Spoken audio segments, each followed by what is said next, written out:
Hello friends, कैसे हैं आप सब। आशा करते हैं आपकी तैयारी बहुत अच्छी चल रही होगी और हमारे नोट से आपको पक्का से पक्का हेल्प ज़रूर मिल रही होगी। इन केस कोई भी इश्यूज़, कोई भी क्वेरीज हों हमारे नोट से रिलेटेड, एंथ्रोपोलॉजी से रिलेटेड, अभी तक के जो भी हमने बताए हैं उस कॉन्सेप्ट से रिलेटेड, तो आप मैसेज मत करिए मुझे। मेरे टेलीग्राम चैनल को भी ज्वाइन कर सकते हैं, वहाँ भी जाके देख सकते हैं। तो फिर बढ़ते हैं। प्रीवियस सेशन में हमने मेलिनोव्स्की की बात की थी, फंक्शनलिज्म की बात की थी। तो थियरीज के सेक्शन में हम आगे बढ़ते हैं। तो नेक्स्ट थियरी की बात करते हैं, स्ट्रक्चरलिज्म, या हम कह सकते हैं स्ट्रक्चरल फंक्शनलिज्म। यहाँ मैंने कुछ पॉइंट्स लिखे हैं, लेकिन इस पॉइंट्स के पहले मैं थोड़ा सा और आपको बता देती हूँ। आप चाहें तो इसे रिकॉर्ड कर सकते हैं या इसे अपने वर्ड्स में पढ़ सकते हैं, लिख सकते हैं, क्योंकि अभी जो मैं बताने वाली हूँ उसका कोई रिटन रिकॉर्ड्स नहीं है। ठीक है। तो इसके बाद जो मेलिनोव्स्की के बाद जो पर्सन आते हैं वो है A.R. Radcliffe Brown. ठीक है। अब ये रेडक्लिफ ब्राउन कौन थे? ठीक है। ये कॉन्सेप्ट कैसे आ गया? रेडक्लिफ ब्राउन ने ऐसा क्या कहा कि नया कॉन्सेप्ट बन गया? तो मेलिनोव्स्की के बाद जो मेलिनोव्स्की की जो थ्योरी थी फंक्शनलिज्म, वो एंथ्रोपोलॉजी में बहुत ज़्यादा एक्सेप्टेड थियरी बन गई। ठीक है। और मेलिनोव्स्की बहुत प्रोनाउंस्ड फिगर बन गए। ठीक है। लेकिन हुआ क्या कि रेडक्लिफ ब्राउन जब आए, रेडक्लिफ ब्राउन एक्चुअली उस समय पढ़ रहे थे और ये ट्रेनिंग ले रहे थे AC हैडन और WHR राइवर के अंडर में इन 1906 के राउंड। ठीक है। तो जब ये जो इनके टीचर लोग थे AC हैडन और WHR राइवर, उन्होंने क्या किया कि इनको भेजा अंडमान आइलैंड्स, कि भाई ऐसा है तुम जाओ और जो आइलैंडर्स हैं उनका कल्चरल हिस्ट्री समझ के आओ। ठीक है।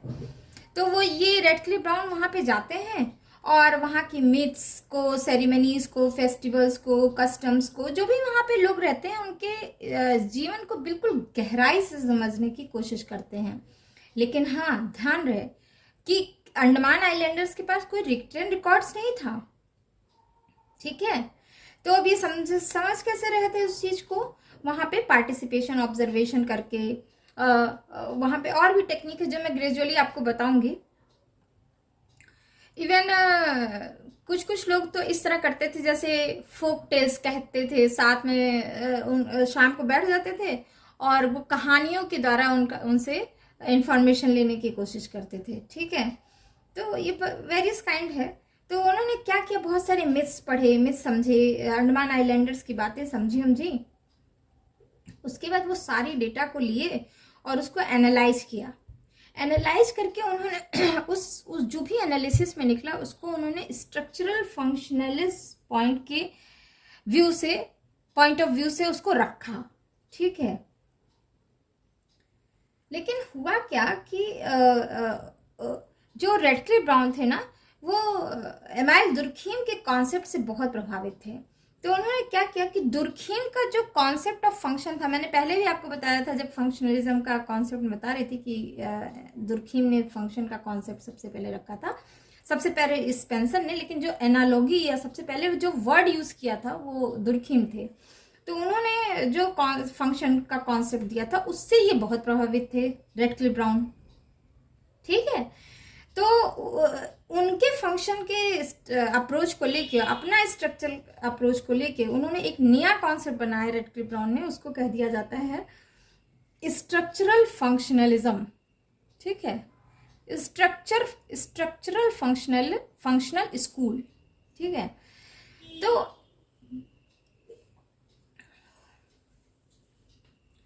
अब यहाँ जो मैंने लिखा हुआ है उसी स्कूल के कुछ इंपॉर्टेंट पॉइंट्स लिखे हुए हैं। समझ आ रही बात? तो अगर आपको स्ट्रक्चरल फंक्शनल स्कूल के बारे में बताना है तो आप रेडक्लिफ ब्राउन को शुरू करने से पहले ये पॉइंट्स लिखिएगा, उसके बाद रेडक्लिफ ब्राउन के कंट्रीब्यूशंस लिखिएगा। ठीक है।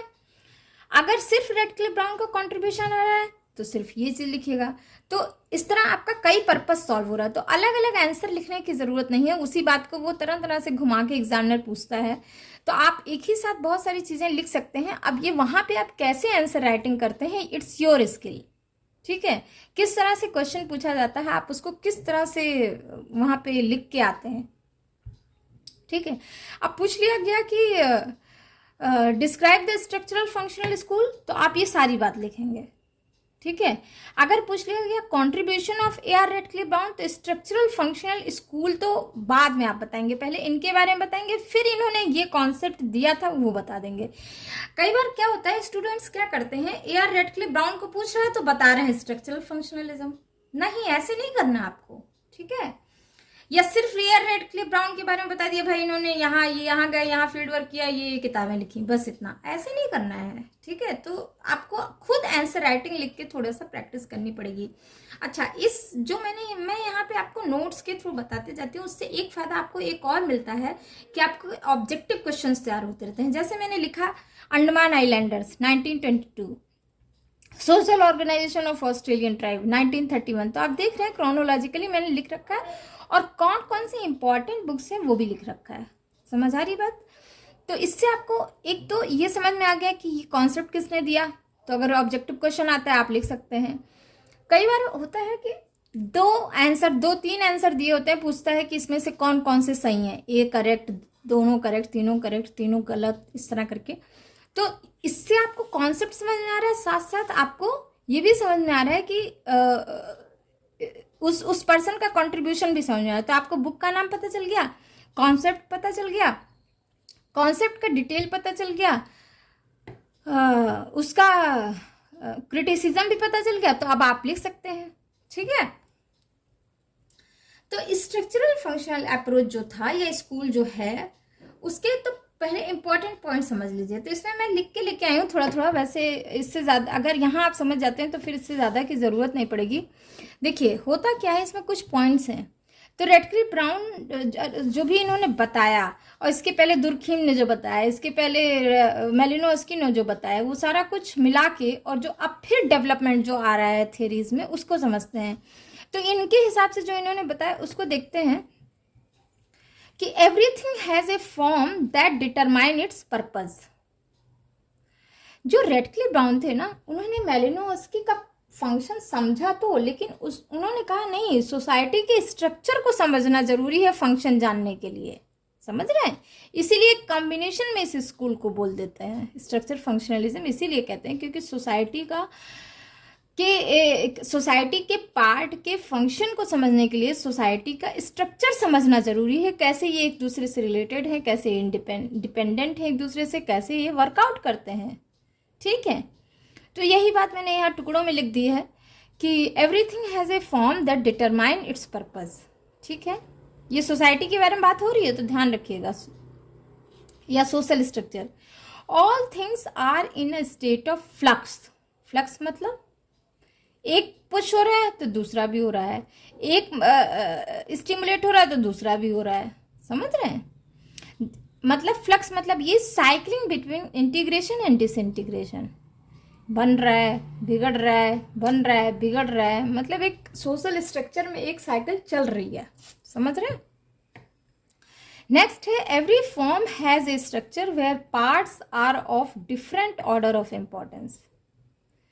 जो सोसाइटी का एक फॉर्म है, उसका एक पर्टिकुलर स्ट्रक्चर है, और उस स्ट्रक्चर के सभी पार्ट्स एक डिफरेंट ऑर्डर्स में रहते हैं, और वो ऑर्डर इंपॉर्टेंट है।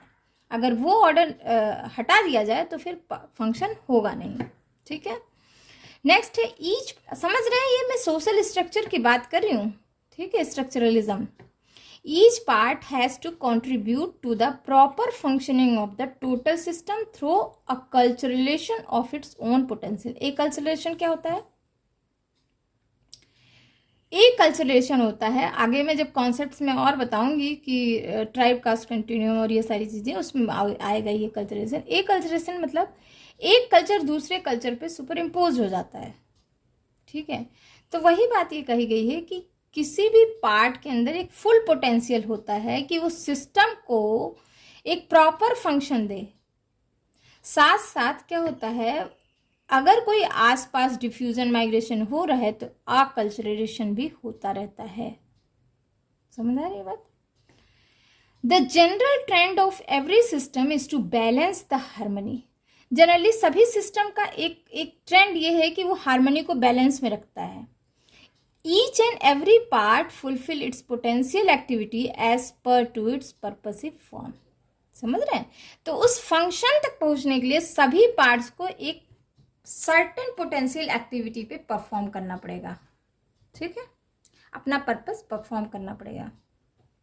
एनी नेक्स्ट पॉइंट है, any change in any part of system will disturb the flow to proper action and result in disharmony. बात वही है भाई, एक जैसे उन्होंने फंक्शनलिज्म में बात की थी कि इंजन का एक पार्ट खराब कर देंगे, तो बस वही बात है।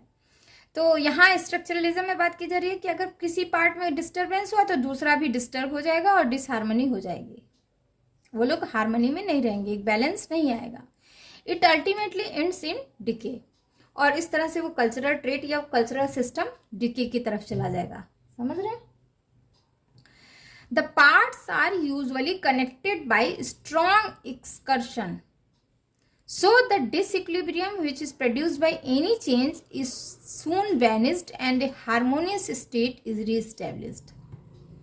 जो सोशल स्ट्रक्चर के पार्ट होते हैं वो बहुत स्ट्रांगली एक दूसरे से कनेक्टेड होते हैं, ठीक है, और एक फोर्स के थ्रू बंधे हुए होते हैं। तो अगर कहीं भी डिसइक्विलिब्रियम अराइज हो रहा है, डिस्टर्बेंस अराइज हो रहा है और कोई भी चेंज पैदा कर रहा है, तो जल्दी ही वो चेंज वैनिश भी हो जाता है और एक हार्मोनियस स्टेट फिर से दोबारा से एस्टेब्लिश हो जाती है। ये तो हो गई सोशल स्ट्रक्चर फंक्शनलिज्म का एक कुछ पॉइंट्स जिसमें ये आता है। ठीक है, अब रेडक्लिफ ब्राउन को देख लेते हैं। तो सबसे पहले इनका बुक समझ लेते हैं। इनकी बुक आई थी 1922 में, अंडमान आइलैंडर्स, बहुत इंपॉर्टेंट बुक जिससे ये फेमस हो गए। नेक्स्ट इंपॉर्टेंट बुक है इनकी the social organisation of Australian tribe, 1931 में, बहुत इंपॉर्टेंट बुक है। नेक्स्ट है concept of function in social science, इसी में ये देखिए ये बहुत इंपॉर्टेंट बुक इन्होंने धीरे धीरे देखिए ये भी इवॉल्व हो रहा है। ठीक है, ये भी समझ रहे हैं। सबसे पहले इन्होंने स्ट्रक्चरलिज्म समझा, सोशल स्ट्रक्चर समझा, उसके बारे में बताया, फिर इन्होंने लोगों की फंक्शन वाली थियरी पढ़ी और उससे समझे, और फिर उन्होंने फिर अपना एक नया थियरी ला दिया, उसको कहते हैं स्ट्रक्चर फंक्शनलिज्म। ठीक है, इनकी एक बुक आई थी structure and function in primitive society, फिर आई मेथड इन सोशल एंथ्रोपोलॉजी, बहुत इंपॉर्टेंट है, 1958। ठीक है, नेक्स्ट कंट्रीब्यूशन अगर रेडक्लिफ ब्राउन का देखा जाए तो brown use the concept of social structure for first time in 1914। 1914 में सबसे पहले उन्होंने सोशल स्ट्रक्चर का कॉन्सेप्ट दिया। However, the concept of social structure was highlighted in detail in 1940 while delivering his presidential address to royal anthropological institute of great Britain. सबसे पहले actually हुआ क्या था, सोशल स्ट्रक्चर का कॉन्सेप्ट वहीं royal anthropological institute of great Britain में जब हर साल होता था, तो वहाँ पे एक प्रेसिडेंशियल एड्रेस हुई थी, वहीं पे ये जो है हाईलाइट किया गया। ठीक है, इनकी जो चौथी किताब थी structure and function in primitive society, इन्होंने इलाबोरेट किया इस कॉन्सेप्ट को, सोशल स्ट्रक्चर को और उसके फंक्शनल फीचर्स को। इस किताब में इन्होंने बताया है कि structure refers to an arrangement of parts और components related to one another in some part of larger unity. For example, the structure of house reveal the arrangement of wall, roof, rooms, passage, window. अच्छा, जैसे उन्होंने example दिया था engine का, तो Radcliffe Brown ने example दिया house का। ठीक है, कि सारे स्ट्रक्चर के पार्ट एक अरेंज होते हैं, इस तरह से अरेंज होते हैं कि वो एक लार्जर यूनिटी बना लेते हैं। जैसे घर किससे बन गए, दीवारें होती हैं, छतें होते हैं, कमरे होते हैं, कॉरिडोर भी होते हैं, खिड़कियां भी होते हैं, दरवाजे भी होते हैं। ठीक है, तो इस तरह से पूरा घर बन जाता है। इसी तरह सोशल स्ट्रक्चर भी है, तरह तरह के इसमें एलिमेंट्स होते हैं जो एक दूसरे से कनेक्टेड होते हैं और एक प्रॉपर फंक्शन परफॉर्म करते हैं, और वो एक होल सोल, एक लार्जर यूनिटी बन जाते हैं। इसको कहते हैं सोशल स्ट्रक्चर। यहाँ तक बात समझ में आ गई? यही चीज इन्होंने रेडक्लिफ ब्राउन ने इस किताब में समझाने की कोशिश की है, structure and function in primitive society, जो आई थी 1952 में, 1952 में। तो याद करके रखिएगा ये सारी चीजें। ठीक है, नेक्स्ट पॉइंट है ही डिफाइंड। अच्छा, इन्होंने इंस्टीट्यूशंस को भी डिफाइन किया है, जैसे मैरिज, किनशिप, इकोनॉमिक सिस्टम, ठीक है, पॉलिटिकल सिस्टम। प्रीवियस क्लास में मैंने बताया था ना, जब मेलिनोव्स्की की बात कर रहे थे। He defined institution as socially established norms or pattern of behavior. ठीक है, समझ रहे हैं, वही बात हुई ना कि एक ऐसा नॉर्म्स या पैटर्न ऑफ बिहेवियर जो सोशली रिकॉग्नाइज्ड हो, उसको इन्होंने कहा कि दिस इज कॉल्ड इंस्टीट्यूशन. ठीक है, अब मैरिज क्या है, सोशली रिकॉग्नाइज्ड है, और मैरिज एक सर्टेन नॉर्म्स के थ्रू होती है और उसके है उसमें एक सर्टेन पैटर्न भी है. फैमिली भी इसी तरह सोशली रिकॉग्नाइज्ड है, उसमें सर्टेन नॉर्म्स है और उसको रन करने के लिए एक सर्टेन पैटर्न्स है. ठीक है, institution provides status and roles which are guided by norms and values of those institutions. ठीक है, अब इंस्टीट्यूशन किसी भी पर्सन को जो सोसाइटी में है उसको एक स्टेटस भी प्रोवाइड करता है और रोल भी. आगे मैं बताऊंगी स्टेटस रोल क्या है. इसमें भी दो तरह के होते हैं, achieved status and ascribed status. हुआ क्या कि ये जो इंस्टीट्यूशन होता है यही उस सोसाइटी मेंबर का क्या डिटरमाइन करता है, स्टेटस एंड रोल. समझ आ गई बात. स्टेटस मतलब ये कि जैसे किसी कास्ट में कोई प्रोड्यूस हुआ तो उसका स्टेटस भाई पंडित में है तो पंडित हो गया. रोल क्या है, उसका रोल जो है पूजा पाठ करना है. ठीक है, तो ये नॉर्म्स और वैल्यूज के हिसाब से डिटरमाइन हो जाता है. नेक्स्ट पॉइंट है Brown studying social structure in two category. अच्छा, इन्होंने दो कैटेगरी में बताया सोशल स्ट्रक्चर को. एक तो एक्चुअल सोशल स्ट्रक्चर, दूसरा general social structure. Actual social structure में relation of persons and group of persons change from time to time due to death and birth. समझ आ रही है बात. जन्म होने से और मरने से जो ग्रुप के अंदर ग्रुप के पर्सन्स होते हैं उनका रिलेशन एक दूसरे से चेंज होता रहता है समय समय पर. Marriage and divorce, members come and out. तो इस तरह एक्चुअल सोशल स्ट्रक्चर तो ये है. जनरल से सोशल स्ट्रक्चर क्या होता है, में remain relatively constant for a long time. ठीक है, जैसे अगर हम किसी स्टेबल कम्युनिटी जैसे विलेज को जाते हैं देखने के लिए और फिर वापस आ जाते हैं 10 दिन बाद, तो उसमें कोई चेंज नहीं होता, वो ऐसे का ऐसा ही रह जाता है. ठीक है, कोई चेंज हुआ नहीं हुआ. हम गए कोई विलेज को देखने या किसी पर्टिकुलर प्लेस को देखने या कोई रिलीजियस सेरेमनी को देखने, तो बस जाते हैं, थोड़ा दिन रुकते हैं, पार्टिसिपेट करते हैं, एंजॉय करते चले आते हैं. तो हमारे आने जाने से उसके सिस्टम में कोई चेंज नहीं आता, उसके स्ट्रक्चर में चेंज नहीं आता. That is called general social structure. लेकिन वो सोशल स्ट्रक्चर जिसमें चेंज आ जाता है due to death, birth, marriage, divorce, तो वो उसको कह देते हैं actual social structure. That is all about two category of social structure. यहाँ तक बात समझ आ गई. नेक्स्ट है he talked about social morphology. बहुत इंपॉर्टेंट है ये सारे पॉइंट्स, आप जरूर लिखिए, अपने वर्ड्स में लिखिए, बार बार सुनिए, बार बार पढ़िए. जो भी इश्यूज हों, जो भी क्वेरीज हों, आप मुझसे जरूर पूछिए. Please feel free to ask.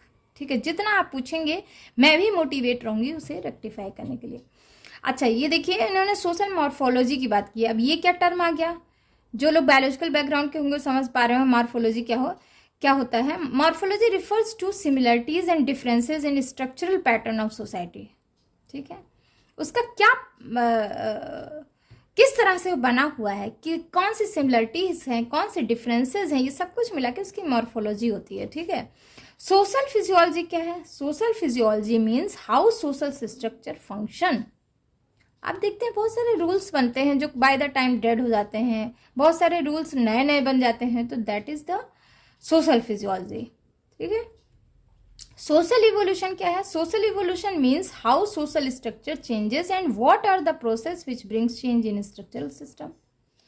ठीक है, यह समझ में आ गया सोशल इवोल्यूशन कैसे चेंज हो रहा है और वो जो चेंज हो रहा है वो किस तरह के चेंजेस को ला रहा है स्ट्रक्चर में. ठीक है, नेक्स्ट पॉइंट ब्राउन के हिसाब से, ब्राउन का कंट्रीब्यूशन है he has made clear distinction between social structure and social organisation. समझिए यहाँ पे कई बार पूछता है what is the difference between social structure and social organisation, तो आपको समझना जरूरी है. अकॉर्डिंग टू हिम, इनके हिसाब से है, मेरे हिसाब से नहीं है, तो ध्यान दीजिएगा इस बात को. Social structure refers to arrangement of persons. जो सोसाइटी में पर्सन्स हैं उनका अरेंजमेंट देखिए, उसको कह देते हैं सोशल स्ट्रक्चर. जबकि सोशल ऑर्गेनाइजेशन क्या होता है, refers the arrangement of activities of 2 और मोर पर्सन. अब वो एक्टिविटीज का अरेंजमेंट कैसे हो रहा है, that is called organisation. Which are adjusted to give an united combined activity. ठीक है, जैसे organisation of work in factory, तो क्या होगा यहाँ, क्या होगा, where manager, foreman and other worker carry out different activities for functioning of work in factory. तो एक तो ये हो गया सोशल ऑर्गेनाइजेशन की कैसे एक्टिविटीज परफॉर्म हो रही है, किस किस लेवल पे है, क्या क्या है, कैसे रिलेटेड है, क्या अरेंजमेंट है एक्टिविटीज का, that is called social organisation. जबकि सोशल स्ट्रक्चर क्या था, अरेंजमेंट ऑफ पर्संस। ठीक है, तो that is the contribution of A.R. Radcliffe Brown. अब अगर सोशल स्ट्रक्चर फंक्शन स्कूल समझना है तो ये तो आपको समझना ही पड़ेगा, ये तो लिखना ही है, ये तो जानना ही है। साथ साथ कुछ और स्कॉलर्स हैं, उनका भी कंट्रीब्यूशन लिखना जरूरी है। तो अगर आप चाहते हैं कि नोट्स के थ्रू दिया जाए तो वो भी मैं बता दूंगी, लिख के ले आऊंगी, अपने नोट्स बनाऊंगी। हालांकि मेरे पास पहले से बने हुए हैं, लेकिन मैं अपने नोट्स को अपडेटेड करती रहती हूँ। ठीक है, मेरे ही नोट्स कई स्टूडेंट्स हमारे लेके चले गए और वापस नहीं किए, लेकिन फिर से मैंने अपने नोट्स बनाए और उससे बेटर नोट्स बनाए। ठीक है, तो कभी भी ये मत सोचिए कि कोई चीज़ का ज्ञान ऐसी चीज़ है जो आपसे कोई छीन नहीं सकता। ठीक है, और कभी भी हमेशा कोशिश करिए कि अपनी चीज़ें बनाइए। मैं यहाँ अपने नोट्स दिखा रही हूँ, इसका टोटली डिपेंडेंट मत हो जाइए उस नोट्स पे। ठीक है, कोशिश करिए, हो सकता है आप मुझसे अच्छा चीज फ्रेमवर्क बना सकते हो। ठीक है, तो ये तो सारी बातें रही। अब उसमें कुछ और ऑथर्स हैं जो सोशल स्ट्रक्चरलिज्म की बात किए हैं, तो वो भी मैं लेके आऊंगी नेक्स्ट वीडियो में। That is all for today's session. Thanks for listening, bye bye.